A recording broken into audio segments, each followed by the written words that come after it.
ఆంధ్ర విశ్వ కళా పరిషత్ మరియు సమైక్య భారతి ఆధ్వర్యంలో ఏయు అంబేద్కర్ అసెంబ్లీ హాల్ వద్ద అమరజీవి పొట్టి శ్రీరాములు 125వ జయంతి ఉత్సవాలు ఘనంగా నిర్వహించారు.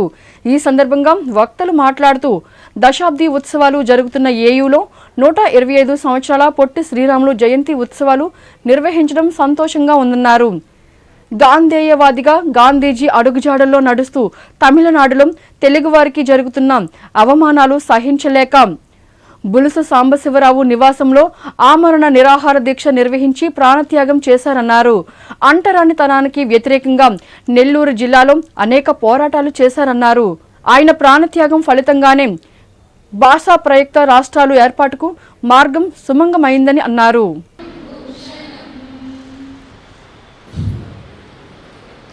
పుణ్యభూమి నా దేశం సదా స్మరామి,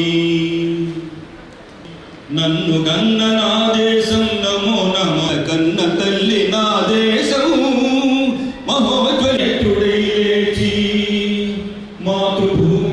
professor Petedi Premanandam, department of political science and public administration, Andhra university. Professor Jarrapparao, Telugu department of Andhra university Telugu department head.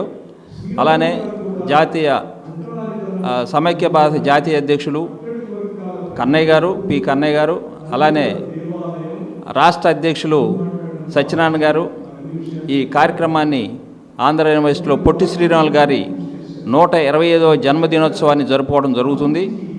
ఈరోజు ఈ ఆంధ్ర యూనివర్సిటీలో 100 ఇయర్స్ సందర్భంగా ఈ 125 బర్త్డే సెలబ్రేషన్స్ని మనం చేయటానికి పూనుకోవడం జరిగింది. అయితే పొట్టి శ్రీరాములు గారి యొక్క జన్మదినోత్సవాన్ని ఘనంగా నిర్వహించడం ఒక అదృష్టంగా భావించడం జరుగుతుంది.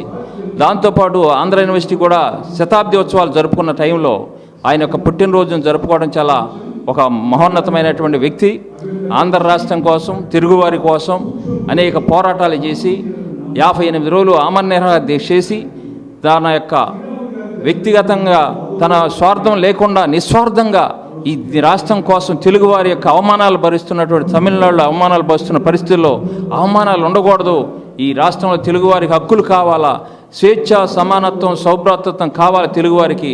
కాబట్టి తెలుగువారి ఈ దేశంలో ఒక ప్రముఖ పాత్ర వహించాలనే కాన్సెప్ట్తో పొట్టి శ్రీరాములు గారు, అమరజీవి పొట్టి శ్రీరాములు గారు ఆమరణ నిర్దేశి, బులుసు సాంబూర్తి గారింటో ఆమరణ నిర్దేశి 58 రోజులు ఎక్కడ కూడా రాజీ పడకుండా పోరాటం చేసిన వ్యక్తి.